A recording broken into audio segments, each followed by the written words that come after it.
Hello mga kanugi! Ako nga palang inyong lingkod, Roshani, ang maitim na babae din sa bansang Taiwan. Hep hep hep, maitiman sa inyong paningin, at least magaling kumain ng kanin. Ops, green-minded. At ayun na nga, isang mapagpalang araw sa mga may pinagdaraanan dyan.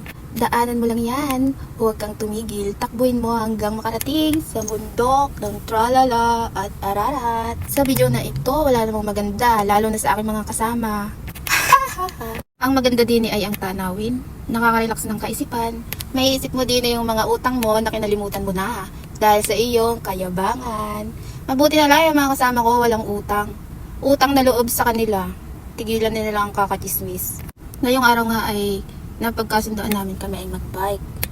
Pero yung usapan na yon ay hindi natupad dahil sa may isa naming kaibigan na magaling lang sa plano. At siya ang dahilan kung bakit kami ngayon ay naglalakad. Shout out sa'yo, Jornalyn. Maha to.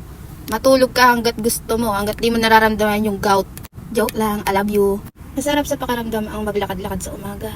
Lalo na't kasama ang mga chismosa, mga musang na mga ito, na ang tanging inaabangan nila ay ang bet-betlog ng mga makakasalubong. Mga manyaka sa mga hinalibad na to.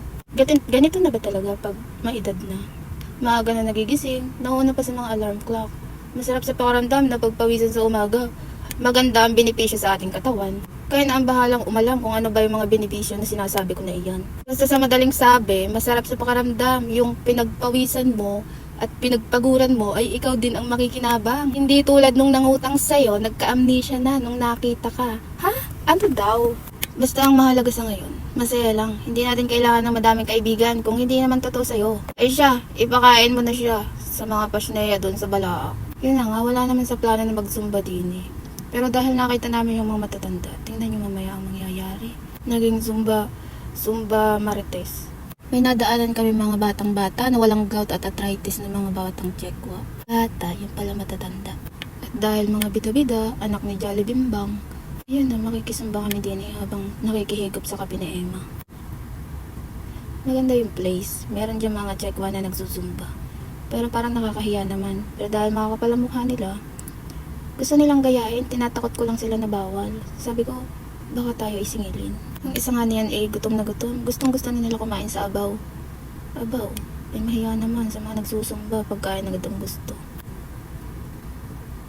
Nakakamiss naman ang maglakad. Sana araw-araw ganito yung maaga magigising. Tapos maglalakad-lakad. Garo ka nang nalulungkot. Hintayin mo na lang matapos yung Zumba chinenis natin. Tayo kakain sa abaw. Humigop ko na lang ng kape ni Emma. Ikaw na nga pahigupin, nagre-reklamo ka pa. Dahil dyan, unang higop, ipis agad na may papa. Gaganda naman ni Suma, lagi na may ka-video call. Kanyang anak kiss. Hindi siya alis hanggat hindi ka usap yung kanyang bebe. Gaganda ng kanyang bauna ng kape. Hindi na uubos, para siyang bumubukal ng kape. Kanya palang kape ang aming iniinom ay from Amadeo, Cavite. Kaping barako, nakihigop din niya ako at sabi ko ay, pampainit ng sikmura o pampainit ng ulo? Painit ng ulo dahil gutom na. Mga sabi ng magbabike, aba, kasalanan to ng isa. Hindi na kami nakapag-bike. Tulog kasi ng tulog. Kaming anak ng Jolly Bimbang, o sige. Bidang-bida. O sige na nga, bye-bye. Bye. Mga kanogi, hanggang sa muli, pautang! Unang higo para sa pagbabago.